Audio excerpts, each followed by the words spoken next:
Good afternoon, everyone. Welcome to this afternoon's meeting. Before we begin, we'd like to ask everyone to take a moment and bow your head for a moment of silent reflection.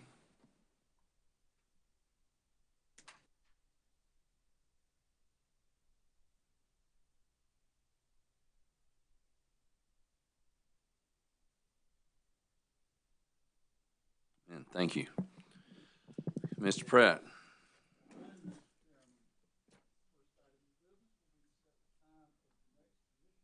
Cut your microphone on, Mr. Pratt. That's all right. And the staff would like to recommend that that meeting be at the call of the chairman. Thank you. We've got a busy next couple of weeks, so we're going to see how things go. Moving into the utilities agenda, item number 1 is docket number 2019-257 WS, and it's a request for approval of water and sewer agreements without notice or hearing. Mr. Chairman. Commissioner Whitfield. Mr. Chairman, this concerns a situation in the 5th District, and I have a motion for you. Mr. Chairman, Blue Granite Water Company requests the Commission approve 3 water and sewer agreements between the utility and Fielding Homes concerning residential real estate properties located in Lake Wiley, South Carolina, in York County. Specifically, the real estate properties include Paddler's Cove Phase 3B, 71 lots, Paddler's Cove Phase 3C, 69 lots, and Paddler's Cove Townhomes, 94 townhomes. Blue Granite and Fielding Homes have negotiated agreements under which Blue Granite will provide water and sewer service to the properties, and in turn, Fielding Homes will construct and install water distribution and sewer collection facilities necessary to serve the properties according to the terms and conditions of the agreements. Mr. Chairman, I would note that there has been some concern about the availability of water in the Lake Wiley area, resulting in recent water restrictions. However, the Commission, through Commission Order Number 2019-567, Blue Granite was authorized to enter into a wholesale water supply contract with the City of Charlotte, and that connection is now completed, providing 2 million gallons of supplemental water a day compared to 1.82 million gallons a day before this connection was in place. I further note that the water conservation schedule that was applicable to the company's service territory in the Lake Wiley area has been lifted.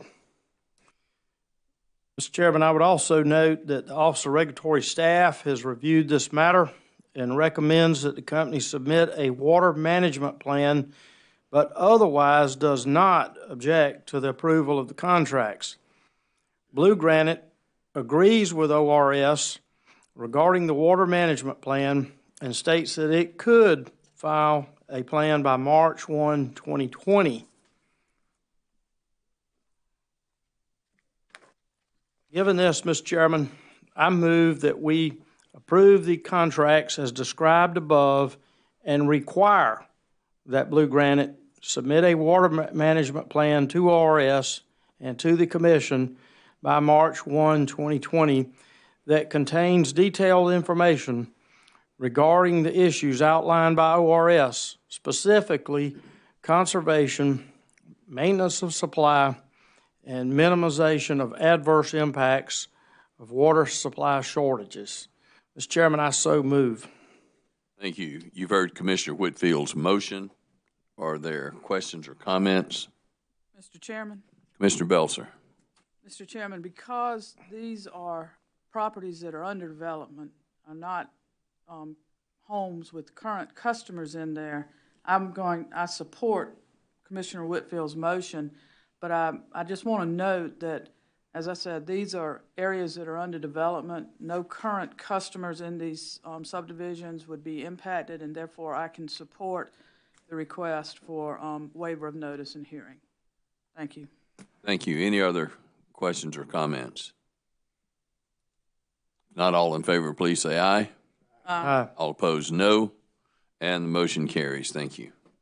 Mr. Chairman, item number 2 is docket number 2019-318S. And here we have a motion for confidential treatment. Mr. Chairman, Commissioner Belzer. I move that we approve T.J. Barnwell Utilities and South Carolina Water Utilities motion for confidential treatment of certain terms, certain portions of the joint application regarding the sale of assets and transfer of facilities, territory, and certificate of public convenience and necessity in this proceeding. The utilities assert that certain portions of the asset purchase agreement attached as Exhibit C to the joint application contain purchase price and terms of payment that are commercially sensitive and proprietary. Applicants state they have narrowly tailored their request for confidential treatment and provided a minimally redacted agreement for public inspection with their application. Further, applicants state they have disclosed all terms of the transaction that could impact customer service, and the information applicants want to keep confidential would have no impact on customer service. Therefore, I move that we approve the motion for confidential treatment. Thank you. You've heard Commissioner Belzer's motion. Are there questions or comments? Not all in favor, please say aye. Aye. All opposed, no. And the motion carries. Thank you. Item number 3 is docket number 2019-319WS. We have another motion for confidential treatment. Mr. Chairman. Commissioner Howard. Mr. Chairman, I move that we grant South Carolina Water Utilities and Harbor Island Utilities motion for confidential treatment of certain portions of the joint application regarding the sale of assets, transfer of facilities, territory, and certificate of public convenience and necessity in this proceeding. Utilities assert that Exhibit B to the application contains the purchase price, terms of payment for the sale and acquisition of both proprietary and commercially sensitive. As in the previous item, applicant states that they have narrowly tailored their request for confidential treatment and have provided a minimum redacted agreement for public inspection with their application. Further, the application states that they have disclosed all terms of the transactions that could impact customer service, and the information the applicant wants to keep confidential will have no impact on customer service. So moved, Mr. Chairman. Thank you. You've heard Commissioner Howard's motion. Are there questions or comments? If not all in favor, please say aye. Aye. All opposed, no. The motion carries. Thank you. Chairman, Commissioners, item number 4 is docket number 2018-401E and docket number 2019-51E. We have a joint motion to withdraw the motion and a request for confidential treatment. Mr. Chairman, Commissioner Belzer. I move that the Commission grant Dominion Energy and Beulah Solars and Eastover Solars joint request to withdraw motion to maintain status quo, along with their request for confidential treatment of the joint motion. The parties assert that the information is commercially sensitive and proprietary. So move. Thank you. You've heard Commissioner Belzer's motion. Are there questions or comments? If not all in favor, please say aye. Aye. All opposed, no. Motion carries. Thank you. Chairman, item number 5 is docket number 2019-230E, and we have a petition for rehearing and/or reconsideration. Mr. Chairman. Commissioner Whitfield. Mr. Chairman, this is the second complaint docket commenced by Mr. McMillian against Duke Energy Carolinas. The first complaint in docket number 2018-379-E was dismissed by way of order number 2019-427 on June 12, 2019. On June 18, 2019, Mr. McMillan filed the complaint now before us in the present docket, claiming that he has not been informed of the terms and conditions of his contract for electric service, that his rights have been violated due to his not having received written copies of his service contract and tariff updates, and that the smart meters installed by Duke violate his rights under applicable laws and regulations. We dismissed that complaint on September 25th, 2019 by way of order number 2019-686. In his motion for reconsideration, Mr. McMillian again asserts that he is entitled to receive in writing the terms and conditions governing digital meters and to insist that his assent to the installation of digital meters be in writing. Duke has already provided in its motion to dismiss dated July 3rd, 2019, digital links to the documents Mr. McMillian has requested, and hard copies of all requested documents were also attached. Therefore, Mr. McMillian has no further outstanding claim for which the Commission can grant him relief. Accordingly, Mr. Chairman, I move that we deny his petition for reconsideration. Thank you. You've heard Commissioner Whitfield's motion. Are there questions or comments? If not, all in favor, please say aye. Aye. All opposed, no. And the motion carries. Thank you. Mr. Chairman, Commissioners, in item number 6, we have docket number 2019-260E. And once again, we have a petition for rehearing or reconsideration. Mr. Chairman. Commissioner Williams. Thank you, Mr. Chairman. As mentioned in order number 2019-652, that dismissed Mr. Hawkins' most recent complaint in his latest docket. This is actually Mr. Hawkins' fourth complaint that he's filed within the last 12 months. His first complaint was filed on August 6, 2018, in docket number 2018-258E. There, Mr. Hawkins was scheduled for disconnection, and he requested a payment plan after stating his wife was having health issues. He also requested that the meter be checked for accuracy. That's the meter at his home. This complaint was dismissed by order number 2018-646 because Duke Energy, submitted sworn testimony that they tested the meter and confirmed that it was accurate and has gone above and beyond efforts to work with Mr. Hawkins to maintain his electric service at his home. However, he had been unable to make adequate progress towards paying his account, which has long been in arrears.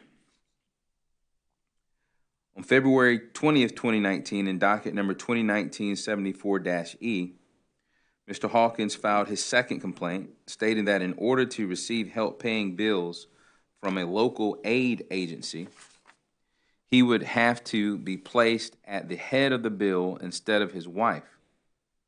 But Duke had refused.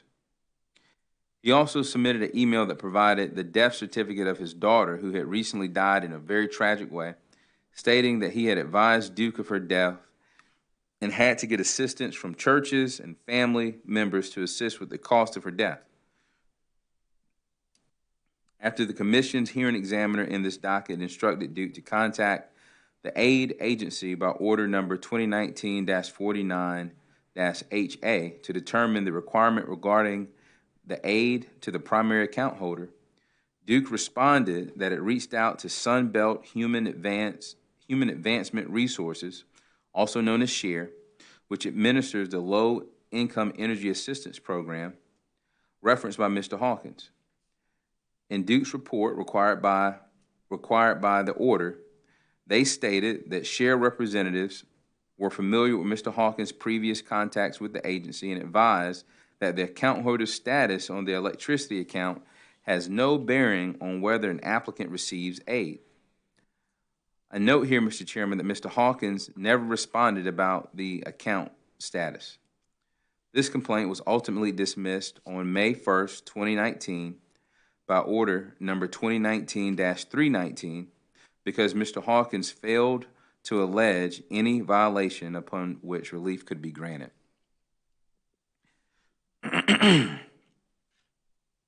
Then on May 15, 2019, in docket number 2019-164E, Mr. Hawkins filed his third complaint alleging that Duke Energy didn't give enough time to complete a task that was given during a conference call needed for the assistance program. He also asserted that he wasn't informed about the date of disconnection for non-payment and requested more time to try to get help from the energy aid, the low-income energy aid program, to assist with his bill. In response to the allegation that not enough time was given to the was not given enough time to contact the aid agency, Duke references the 10-day response deadline to contact the aid agency that was set out in Order 2019-49-H in the previous docket. This order was a result of a conference call that was initiated at the request and concern of the hearing examiner. As mentioned, Mr. Hawkins failed to respond to that order.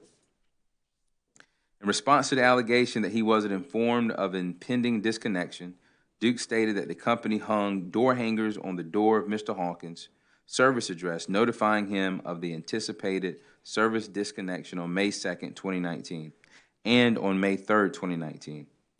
Moreover, Duke states that on telephone calls that occurred on May 7th, 2019 and May 10th, 2019, Mr. Hawkins affirmed that he had received the door hangers. Service was then disconnected on May 13th, 2019, but was subsequently restored prior to June 4th, 2019, after a payment.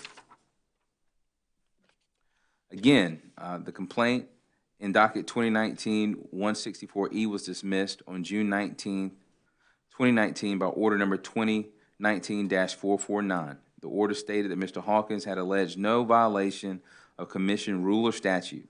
It further stated that Mr. Hawkins had not responded to Duke Energy Carolina's motion to dismiss, filed on June 4th, 2019. Additionally, the order recognized that the verified testimony of a Duke Energy representative, specifically in the Consumer Affairs Department, has stated that power has been restored to Mr. Hawkins' residence following a payment and an agreed upon payment plan.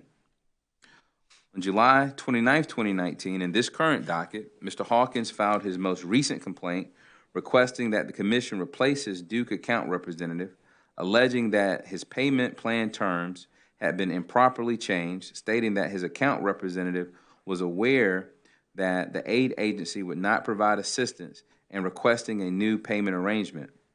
This complaint was dismissed on September 11th, 2019 by order number 2019-652, holding that Mr. Hawkins failed to specify any violation of commission rule or regulation by the utility upon which relief could be granted, and his request for a payment arrangement had already been provided numerous times over the past year.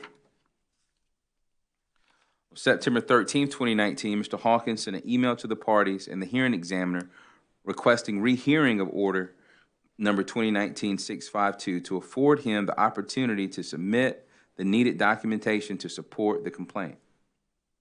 In Mr. Hawkins' latest response to Duke Energy Carolinas, he references events going back to May which appear to pertain to an earlier complaint in docket number 2019-164-E. That has since been dismissed. Those comments regarding the times of disconnection and reconnection of service have no bearing on the present complaint and are not material to the current outstanding request for reconsideration that Mr. Hawkins filed on September 17, 2019 in this docket. For the first time in this docket, the complainant now alleges that the company failed to comply with Commission Regulation 103-339 when assessing a deposit,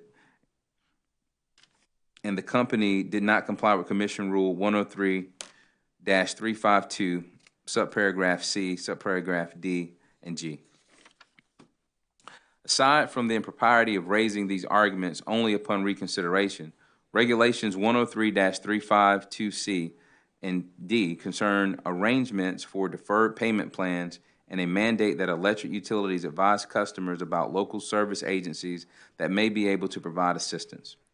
Regulation 103-352G concerns the termination of electric service, and Regulation 103-339 concerns customer billing.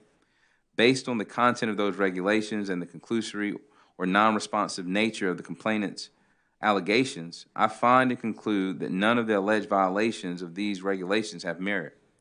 Specifically, complainant has failed to show any violation of the regulations regarding to payment plans and access to social service agencies, namely in 103-352C and D. That's Regulation 103-352, paragraph C and D. In fact, complainant has clearly already been aware of and worked with social service agencies who have communicated with Duke in regard to his arrearages. Commission Regulation 103-339 does not address deposits, and the Commission has already found that the complainant's claims as to termination dates under Regulation 103-352G are not supported by the evidence submitted. As noted, 3 previous complaints by Mr. Hawkins have been filed. His latest complaint failed to specify any violation of Commission rule or regulation by the utility upon which relief can be granted, and his original request in this docket for a payment arrangement has already been provided numerous times over the past year, which included at least one discussion with the aid agency. Furthermore, although it appears a partial payment was made on or before June 4th, 2019, considering all of Mr. Hawkins's payment arrangements, it's difficult to determine when the last time his bill was fully paid. Given the history of Mr. Hawkins's complaints and the most recent complaints' lack of merit, I move that we deny the petition for reconsideration. Thank you. You've heard Commissioner Williams' motion. Are there questions or comments? Mr. Chairman, I would just like to add, that was a lot of procedural history to get out there, but I think it was necessary to have a full, complete, and robust discussion about the unfortunate circumstances that the Hawkins family finds themselves in. I have great sympathy for all of our members of the state and ratepayers who have difficulty paying their bills. It appears he's had sickness in his family and even death in his family. With that being said, though, we have here before us a situation where a ratepayer hasn't made a full payment on the bill in over a year. And we all know, due to the public night hearings that we've attended, that there are many people that make great sacrifices just to pay their bill. And they pay them. And they go without eating sometime and go without medicine sometime, go without God knows what sometimes. But they manage to pay it and keep the lights on. Mr. Hawkins has had the assistance of aid agencies, and unfortunately, for whatever reasons we don't know, he's been unsuccessful in working with them to create a situation where he can make timely payments. And while I have sympathy for him and his family, we still have to make sure that no one is being taken advantage of. And without making a full payment in over a year, it raises serious questions in my mind. And I just wanted to add that to the record and welcome any comments from any fellow commissioners. Mr. Chairman. Thank you. Commissioner Belzer. Thank you. I know that it's difficult for many to pay their bills, power bills or gas bills, but in this case we're talking about electric. And I do sympathize with the Hawkins, but unfortunately there is no, I see no violation of the Commission's rules and regulations by the utility.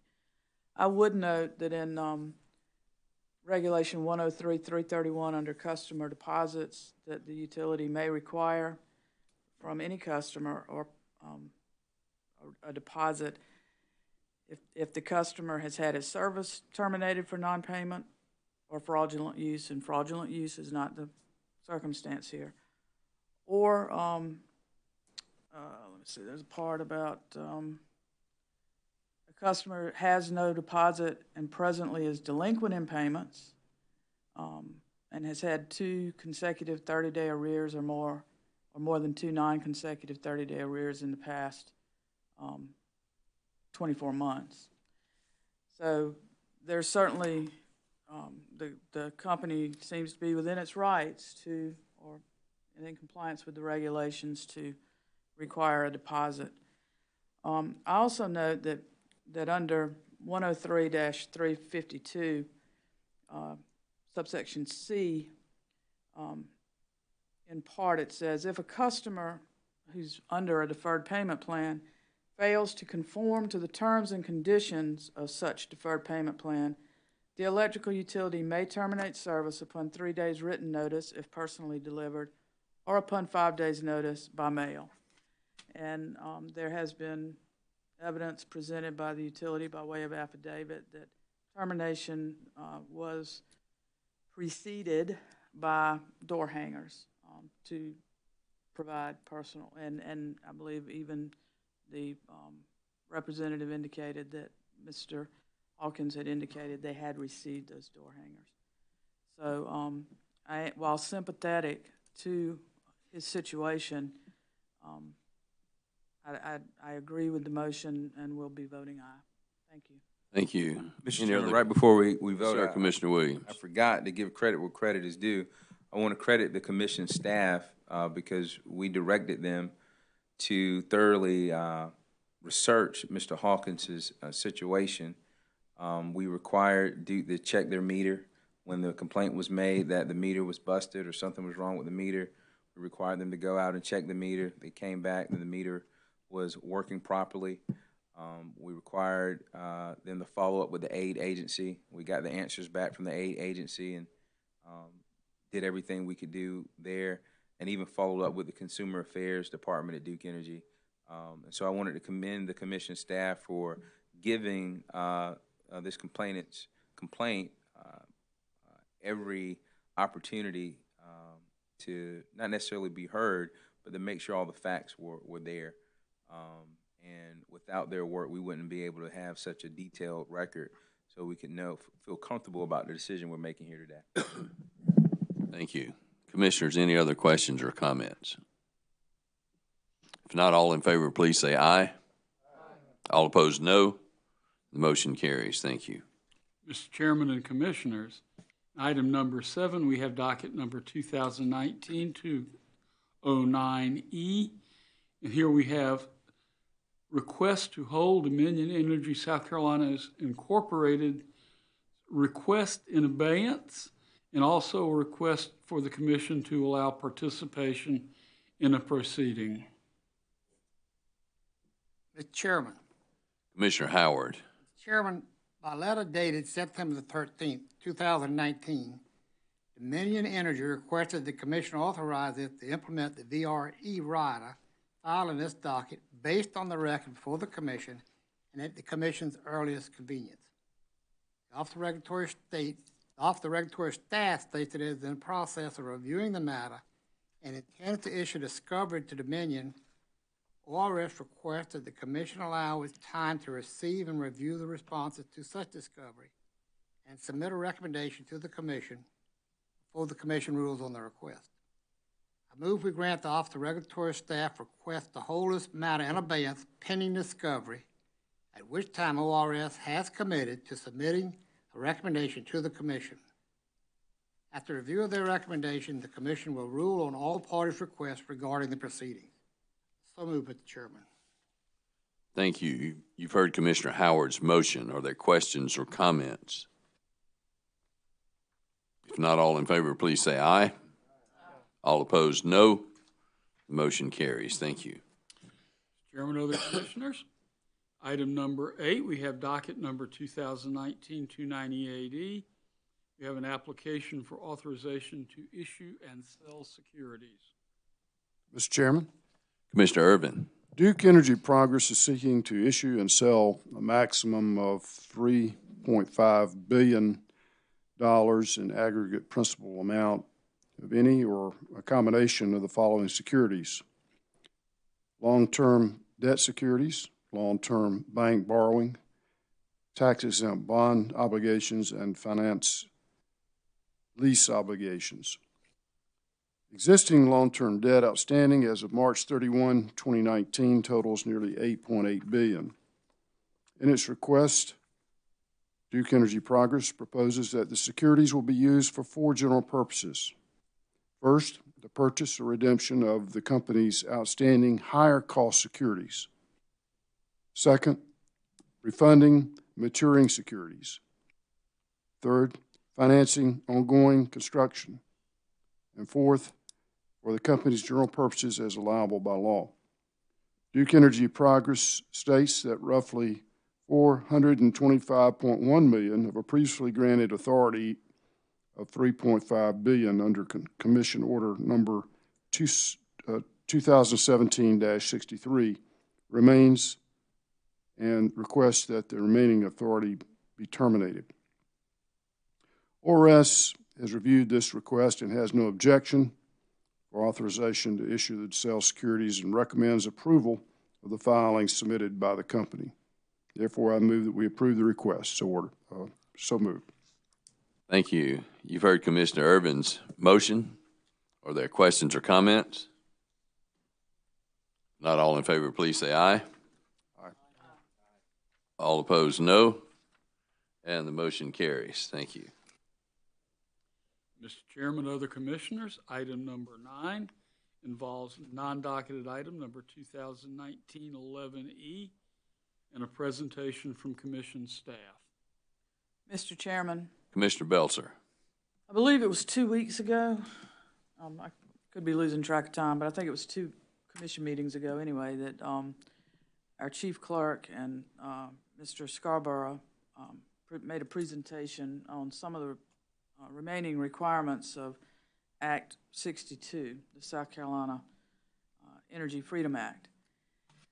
From that act, South Carolina Code Section annotated, South Carolina Code annotated section 58-27-460A1 provides, the Commission shall promulgate and periodically review standards for interconnection and parallel operation of generating facilities to an electrical utilities distribution and transmission system where such interconnection is under the jurisdiction of the Commission pursuant to Title 16, Chapter 12, Subchapter 2 of the United States Code as amended, regulations and orders of the Federal Energy Regulatory Commission and the laws of South Carolina.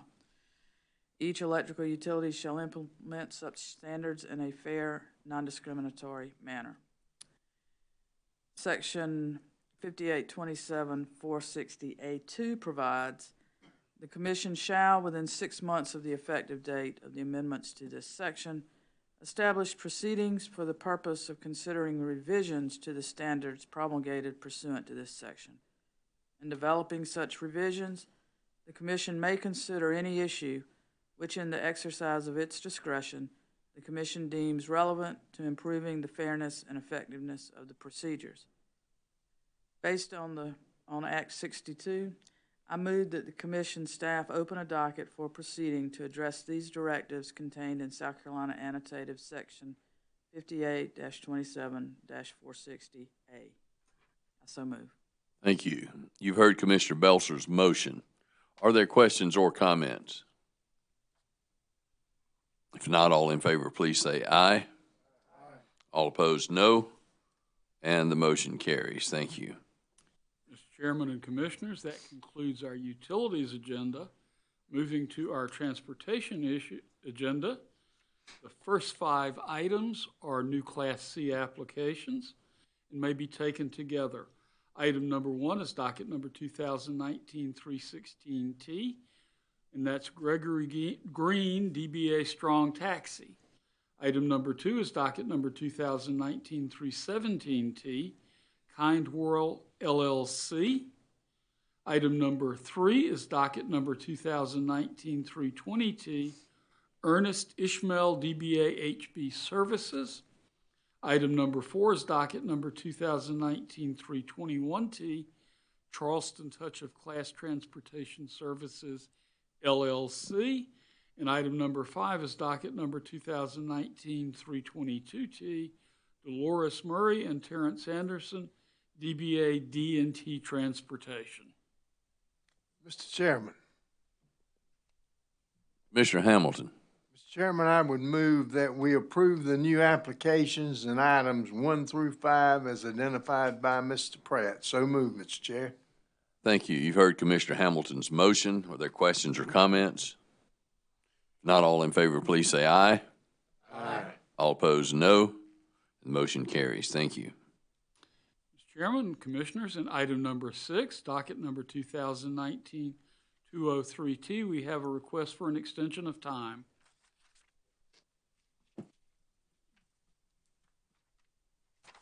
Mr. Chairman, Commissioner Urban. I move that we grant the request of C&J Enterprise Transport LLC for an extension of time until December 31, 2019 to comply with the Commission rules and regulations. So moved. Thank you. You've heard Commissioner Urban's motion. Are there questions or comments? If not all in favor, please say aye. And all opposed, say no. And the motion carries. Thank you. Item number 7 involves docket number 2019-178T, and it's another request for an extension of time. Mr. Chairman. Commissioner Whitfield. Mr. Chairman, I move that we grant the request of Loyalty Transport LLC for an extension of time until January 1, 2020 to comply with Commission rules and regulations. So moved. Thank you. You've heard Commissioner Whitfield's motion. Are there questions or comments? Not all in favor, please say aye. All opposed, no. And the motion carries. Thank you. Mr. Chairman and other commissioners, in item number 8, we have docket number 2017-120T, which is a request for a 45-day extension of time. Chairman. Commissioner Howard. Chairman, I move we grant the request of Allied Transportation LLC for an extension of time until November the 25th, 2019 to comply with Commissioner's rules and regulations. So move, Mr. Chairman. Thank you. You've heard Commissioner Howard's motion. Are there questions or comments? If not all in favor, please say aye. Aye. All opposed, no. And the motion carries. Chairman, Commissioners, item number 9, docket number 2019-248T is another request for an extension of time. Mr. Chairman, Commissioner Williams. I move we grant the request of Tri-Carolina Mobility LLC for an extension of time until July 7th, 2022 to comply with Commission rules and regulations. So move, Mr. Chairman. Thank you. You've heard Commissioner Williams' motion. Are there questions or comments? I think you said July 7th, 2020, Commissioner. That's correct. Thank you. Thank you. I just wanted to make sure. I was struggling to find mine. Okay. Any questions or comments? Not all in favor, please say aye. Aye. All opposed, no. And the motion carries. Thank you. And item number 10 is docket number 2019-295T, and it's an application to amend a tariff. Mr. Chairman. Commissioner Urban. I move that we grant the request of Gamecock Moving to amend its tariff. ORS has informed us that they reviewed the matter and found the applicant to be in compliance with all of the Commission's rules and regulations. ORS also states that it has not received any complaints related to the Gamecock Moving LLC in the past 12 months. So I move the adoption of the request. Thank you. You've heard Commissioner Urban's motion. Are there questions or comments? If not all in favor, please say aye. Aye. All opposed, say no. And the motion carries. Thank you. And, Mr. Chairman, that concludes our agenda for today. Thank you. Appreciate everybody being here. We have a transportation hearing that will be coming up right after this, after we make a few changes in the setup. So we are adjourned.